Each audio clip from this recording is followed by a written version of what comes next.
Alright, etvuganda, thank you so much for watching. What the XP is my name. Aaron Bobon camera bagala nnyo. Yonna gye musinzira okuba nti mutulaba. Happy Ramadan to our Muslim friends, fans. Bannange tubagaliza ekiseera kino ekisiibo kino Mukama Katonda Allah abalungamye buli kimu kibatambulire bulungi newankubadde nti ekisiibo kituukidde mu kaseera akalimu okunyigirizibwa mu byenfuna mu byentambula mu by'okusinza naye tusaba Mukama Katonda abawe obusobozi Allah abawe obusobozi obuyita mu mbeera eno ennaku zonna muzisiibe ekisiibo kiggweko inshallah nenga mugamba mutya baganda bange yonna gye mwekuumidde. How are you guys? Abali South Africa, abali mu United Arab Emirates, abali Oman, Bahrain, Jordan, abali Saudi Arabia. How are you? Abali United States, abali mu Europe and everywhere, wherever you watch from. Na abali Uganda, we tusinzira okuba nti tubaweereza.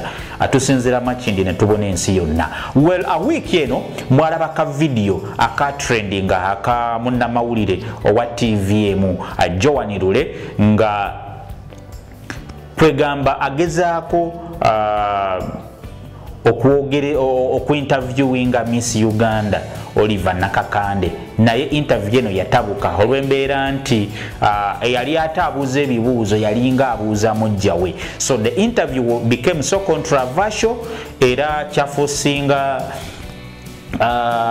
ne ba producer program okujijjawo ne bagiyimiriza something like that. So ebintu bingi badde bigenda mu maaso abantu ne bagamba Joan Lule yetondere Miss Uganda kwegamba yali amubuuza ebibuuzo ebiri provocative ng'omuntu agezaako okumuddamu nenga she exhibited a high level of intolerance ng'olaba omuntu kwegamba newankubadde omuntu tokkiriziganya naye ate oba olina okumuwuliriza. So this lady here failed to listen to Miss Uganda nga kyamugamba tabikkiriza abiwakanya amuleekaanira kwegamba ng'oyinza olowooza golola ne semata be bali mu ring. It was more of a battle, you know, than an interview, something like that. So kino kyajja abantu bangi mu mbeera ne bagamba no mukyalo ono yeeyisizza bubi ate mukyala yeeyita Iron Lady yayagala kukiikira abakyala ba mpijimu ng'ayitira mu kisinde kya people power and so on and so forth. So many people came out, they gave their views ne bagamba no, this is something bad. Abamu ne bagamba she's a total disgrace to the media fraternity, she must apologize to the Miss Uganda fraternity, to all Ugandans and so on. So yesterday bwe babadde ku show yemu nagezaako okwetonda nenga waliwo omuntu eyeetonda ng'olaba ajeregerera okitegeera. So kirabika embeera yabaddewo bakama aba Top TV bagezaako ogistadinga ne bastadinga ne aftermath because what we believe nti omukyalo ono yakakibwa yeetondere eggwanga ne Miss Uganda wabula mu kwetonda n'akikola mu kujeregerera. So amawulire ge twakafuna galaga nti omukyalo ono yagobeddwa. Top TV bamugobye program ne bagiscrappinga off until further notice. Kino kitegeeza nti bakugobye.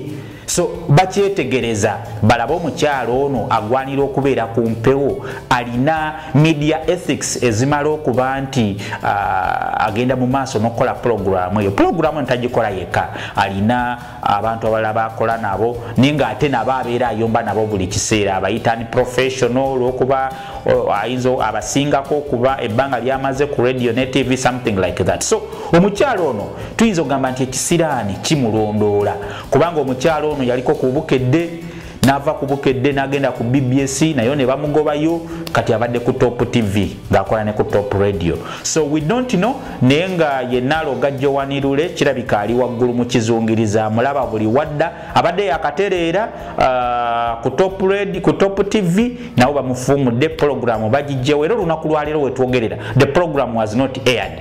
okitegeera. So eyo embeera egenda mu maaso nenga mwekumire waka, stay home, stay safe, wash your hands. You never know, tujja kuba ekirwadde tukirwanyisa newankubadde ffe nga bannayuganda tugezezzaako, but we are more surprised with the imported cases z'aba trucker drivers, okitegeera kubanga yesterday they confirmed 11 cases nga kuliko 6 ba Tanzania, 5 z'abana Kenya. Those are all truck drivers. So bannayuganda beekumidde waka naye ate abantu abalala be bayingiza ekirwadde mu ggwanga. So it's so bad, but I guess Ministry of Health bavuddeyo ne guidelines ne bagamba nti ba trucker drivers bajja kuba bakuma ku border points baddeyo ewaabwe, kitegeera.